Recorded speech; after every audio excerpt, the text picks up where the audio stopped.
پہاڑی خطہ بہت پیچھے رہ گیا۔ یہ دن بھی گزر گیا اور ایک اور رات آئی۔ حبشیوں کو پڑاؤ کرنے کا کہا گیا۔ وہ کھا پی کر صحرا میں بکھر گئے اور بے سدھ ہو گئے۔ آدھی رات کے وقت ان کے پچھلے حصے پر العادل کے ایک چھاپا مار گروہ نے شبخون مارا۔ گھوڑے سرپٹ دوڑتے آئے اور غائب ہو گئے۔ حبشیوں میں ہڑبنگ مچ گئی۔ بہت دیر بعد ایسا ہی ایک اور حلہ آیا جو بہت سے حبشیوں کو رونتا کچلتا نکل گیا۔ الکند سب سے آگے تھا۔ اسے اطلاع ملی۔ اس نے اگلے روز کی پیش قدمی روک دی۔ یہ شبخون بتاتے ہیں کہ ہم مصری فوج کی نظر میں آ گئے ہیں۔ اس نے صلیبی اور سوڈانی کمانڈروں سے کہا، یہ سلطان صلاح الدین ایوبی کا خصوصی طریقہ جنگ ہے۔ ہم اب آگے نہیں بڑھ سکتے۔ تم 1000 جتن کرو۔ مصری فوج سے تم کھلے صحرا میں نہیں لڑ سکتے اور اب تم بھاگ بھی نہیں سکتے۔ اب پیچھے چلو اور پہاڑیوں میں لڑو۔ ہمارا تمام تر منصوبہ ناکام ہو چکا ہے۔ قاہرہ والے نہ صرف بیدار ہو گئے ہیں بلکہ انہوں نے فوج بھیج دی ہے۔ کیا ہم صحرا میں مصری فوج کو ڈھونڈ کر اس سے لڑ نہیں سکتے؟ ایک صلیبی نے کہا، اگر تم لوگ سلطان صلاح الدین ایوبی کی فوج کو سامنے لا کر لڑا سکتے تو آج مصر تمہارا ہوتا۔ الکند نے کہا، میں اسی فوج کا سالار ہوں۔ تم مجھ سے بہتر نہیں سمجھتے کہ اس فوج سے کیسے لڑنا ہے۔ سحر کے وقت حبشیوں کی فوج واپس چل پڑی۔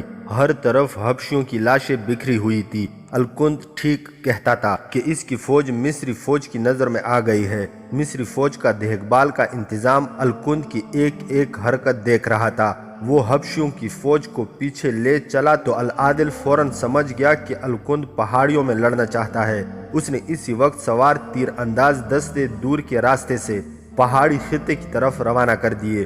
پیادہ دستے بھی بھیجے گئے اور اس نے زیادہ تر دستے اپنے پاس روکے رکھے۔ ان دستوں کے ساتھ وہ حبشی فوج سے بہت فاصلہ رکھ کر پیچھے پیچھے چل پڑا۔ راستے میں رات آئی۔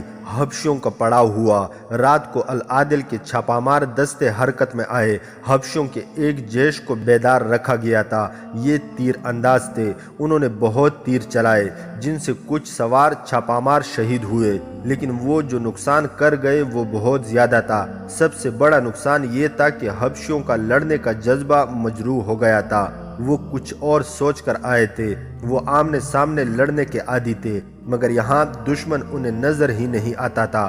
وہ تباہی بپا کر جاتا تھا۔ اس کے علاوہ وہ آگے بڑھتے بڑھتے پیچھے ہٹ رہے تھے۔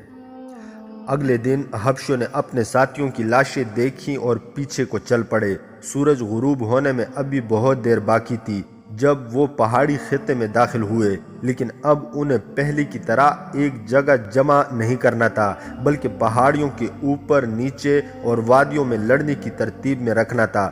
ان کی آدھی نفری پہاڑیوں میں پہنچ چکی تھی جب ان پر بلندیوں سے تیر برسنے لگے۔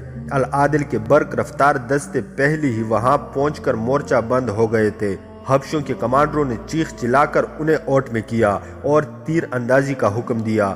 باقی نصف فوج ابھی باہر تھی۔ اسے پیچھے ہٹایا گیا۔ الکند نے اس نفری کو پہاڑیوں پر چڑھا کر آگے جانے اور اوپر سے تیر چلانے کی چال چلی، مگر حبشی ابھی پہاڑیوں پر چڑھنے ہی والے تھے کہ ادھر سے العادل کی فوج جو ان کے عقب میں جا رہی تھی پہنچ گئی۔ حبشیوں کی خاصی نفری بلندیوں پر جانے میں کامیاب ہو گئی، جہاں سے حبشیوں نے نہایت کارگر تیر اندازی کی۔ العادل کو نقصان اٹھانا پڑا، مگر اس کی سکیم اچھی تھی۔ اس نے ادھر سے دستے پیچھے ہٹا لیے۔ اس کی پہلی ہدایت کے مطابق دوسری طرف سے تیر انداز اور دیگر دستے پہاڑی خطے کی بلندیوں پر جا رہے تھے۔ سوار دستوں میں ایک کو دریا کے کنارے بھیج دیا گیا۔ اسوان کے اس سلسلہ قوم خونریز معرکہ لڑا گیا۔ وادیوں پر تیر برس رہے تھے۔ پھر سوار دستوں کو وادیوں میں حلہ بولنے کا حکم ملا۔ رات کو حبشی تو دبک گئے، لیکن العادل نے منجنیقوں کے دستوں کو حکم دیا کہ وہ جگہ جگہ آتش گیر مادے کی ہانڈیاں پھینک کر آگ کے گولے پھینکے۔ تھوڑی دیر بعد پہاڑیوں کی ڈھلانوں پر آگ کے شعلے اٹھے اور ہر طرف روشنی ہو گئی۔ اس روشنی میں رات کو بھی معرکہ جاری رہا۔ صبح کے وقت حبشی خاموش ہو چکے تھے۔ ان میں سے کچھ زمیندوز محلات میں چلے گئے تھے۔ انہیں بڑی مشکل سے باہر نکالا گیا۔